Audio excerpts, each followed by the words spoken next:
We have a verdict in the Sean Diddy Combs criminal case after all of these weeks. And if you thought that was the only major decision of the day, you would be wrong. We're going to talk about what happened on this absolutely monumental day in court. Diddy emerges partially victorious in the courtroom, and it's not merely a partial win, it's noteworthy. The jury has recently delivered a mixed verdict that surprised many, including his fiercest detractors. This isn't simply a judicial outcome. This is a significant ripple across the entertainment sector, the legal structure, and society at large. This is the partial redemption of a prominent personality captured on record under scrutiny in real time. The verdict is nuanced, uncompromising. It falls short of full exoneration, below expectations, venturing into the domain of judicial surprise. Sex trafficking of Jane, not guilty. Transportation to engage in prostitution, Cassie, guilty.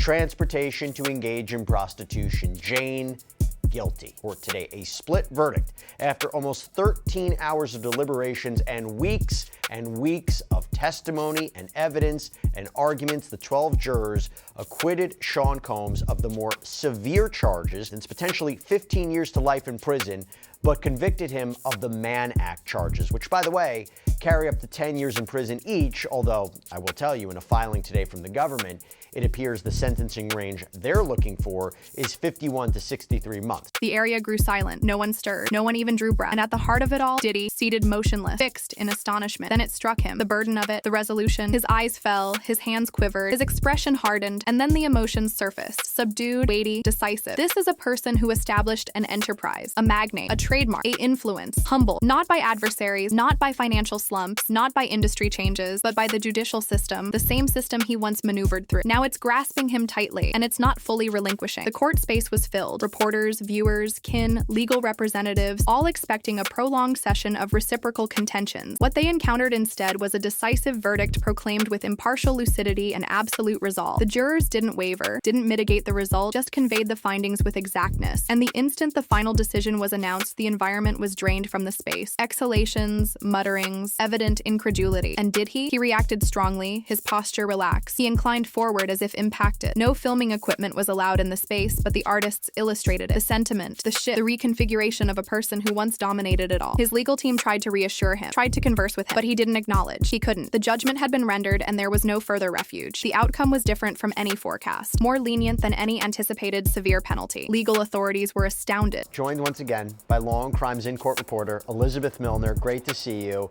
First of all, your reaction to the verdict. Is this what you expected? Because let's really briefly explain what happened yesterday. That, we thought it kind of gave us a preview into what would happen today. Not necessarily so. Yeah, I was not going to lie, Jesse, a little surprised by the verdict in that I really kind of thought there was a really strong case for count 2, that obviously being sex trafficking as it relates to Cassie Ventura. And that was only because of the questions that the jury was asking when they were bringing some notes back. And that was kind of in relation to what had happened at specific instances that the government point out were allegations of sex trafficking. So I thought because of the tone that was inside the courtroom, the way the family was getting a little bit emotional sitting inside the gallery, even Diddy's demeanor, for the most part, we've seen him kind of really keep up his spirits. But yesterday was really a time where we kind of saw, I think, the weight weighing in on him, that it's possible a conviction on some of the more serious charges were going to happen. And so when the jury came back not guilty on count 1, 2, and 4, I was a little surprised, especially to count 2, but, I do respect the jury's decision. They spent a lot of time listening to this case, listening to all the testimony, listening to all the evidence,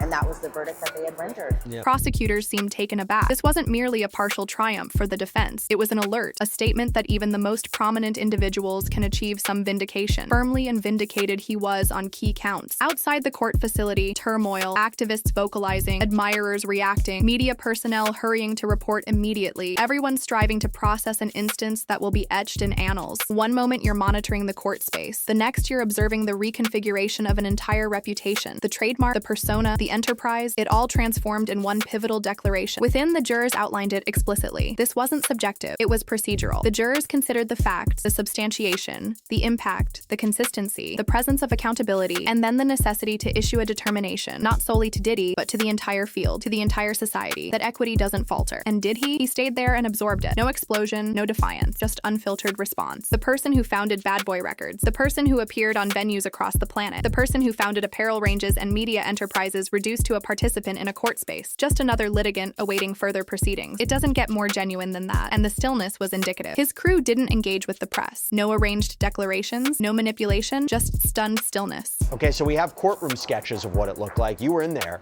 What was his reaction to the verdict? Oh, he was very pleased with the verdict. Obviously, I think for the defense and the defendant, that being Sean Combs, I think obviously they would have wanted an acquittal on all the charges. But I think given that they weren't a conviction on the more serious charges of RICO conspiracy and sex trafficking as it relates to Cassie in one charge and Jane in another charge, I think overall Combs was very, very pleased with the jury, to the point where I saw him kind of mouth a little thank you to the jurors as they were still sitting kind of in the jury box, as they were kind of leaving for the end of their day. Obviously, we still have some more matters to address for our end. But in terms of just his reaction, even his family's reaction, Jesse, I think they were so happy knowing that there's such a strong possibility that their father will come home. Obviously, if he would have been convicted on the more serious charges, that might have been a different discussion. But given that he was only convicted on count 3 and 5, that being the Mann Act, it seems like, given that it comes with a lesser penalty and sentencing, I think the family is like, yes, our father is coming home, our loved one is coming home, and we hope to see him very, very soon.